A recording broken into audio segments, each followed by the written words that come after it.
What's going on, everyone? Welcome back to Skull Network. My name is Nick, and this is certainly a game to forget. I'm just going to get this out of the way now. I only have two players that could even be considered for player of the game. I have one on offense and one on defense. The offensive player is Adam Thielen. He's about the only one on offense that didn't have really anything go against him, and he actually played relatively well. Scored on the first drive and really didn't cost the team much of anything. Defense is obvious. Xavier Woods, going against his former team, had the forced fumble as well as the interception. He is really the main reason that we were able to stay in this game. Everybody else, they are on my bad list for the next 7 days. And that even includes coaching. And for those of you guys that know me really well or that have watched the channel for a while, I don't like to blame coaching a whole ton, but this game was just on a completely different level of poor coaching. As far as the defense, we still are not able to stop anyone in the run, especially on that last drive. Ezekiel Elliott putting them in a spot to win instead of kicking a field goal and sending the game to overtime.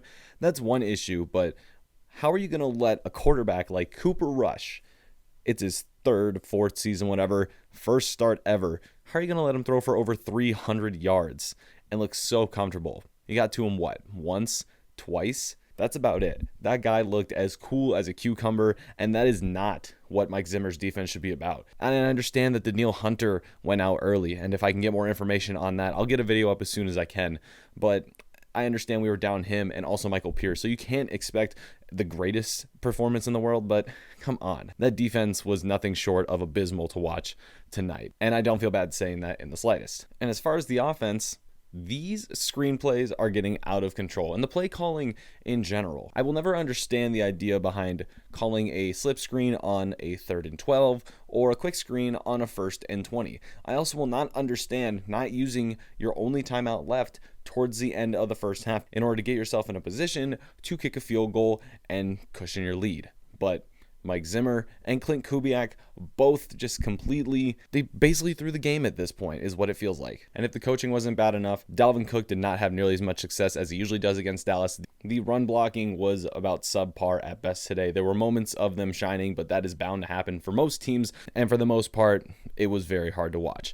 Oli Udoh got another 2 penalties today. That should put him at the tie for the top of the league. So if Wyatt Davis is not put in as soon as he is healthy and ready to go, and at least given a chance to relieve us of some really bad pain, then that is just another knock on the coaches. And it's just unforgivable at this point. It is absolutely ridiculous. I guess the only other bright spot that you really could think of is maybe Christian Darrisaw. He did give up his first sack today, but aside from that, he has played very well and looks like he could very well become a cornerstone at the left tackle position and really get us solidified on the left and right side, at least on the edges of our offensive line, which is something we've needed for a while. And another thing, if you guys know me well, you guys know I love Kirk Cousins.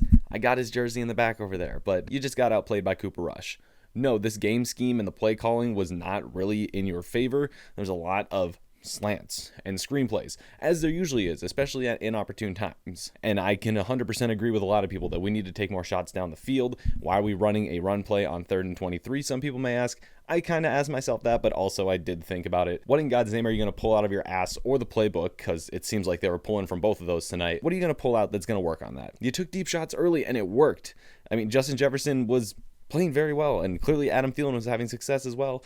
Tyler Conklin even, and you just gave up on it, and it really made no sense. You're playing too conservative, and you're playing too soft for a team that is this talented, at least on paper, and it makes no sense. And this was supposed to be a gift with no Dak Prescott. He's one of the top, 5 or 7 QBs in the league, however you guys want to look at it. Regardless, he's a great quarterback, and this was supposed to be a cakewalk in a part of our schedule that is going to get all too difficult with teams like Baltimore, St. Louis, Green Bay, and others coming up. So this was really one that you couldn't lose. But we found a way to do it because that defense cannot close out games. I guess I can also give a shout out to Greg Joseph for not missing a kick this week, but that's only a small victory in the grand scheme of just a pure ass whooping. Do I still think this team can make the playoffs?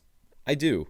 Am I a little reluctant saying that at the moment? A little bit more than earlier in the season, but I think this team definitely has the possibility of turning things around, even against a team like Baltimore, even against a team like the Rams. We've shown that we can play with the best teams in the league. The talent is there and the ability is there. It's just a question of will everybody show up? And that means coaches and players alike. And From week to week, we don't really know. You could put up 500 yards against Carolina's defense one week and do diddly squat against the Cowboys the next week. I don't know. This was just a really tough one to swallow, but we have no choice. We have no choice but to move on to next week and hope that Danielle Hunter is healthy, as well as Michael Pierce, and just hope that things can get shored up around the entire team. And I don't know, that's about all I got to say on that. But let me know your guys' thoughts down in the comments below. I know a lot of people are very enraged by this game, and I very much understand, but just let's try to keep it civil, guys, okay?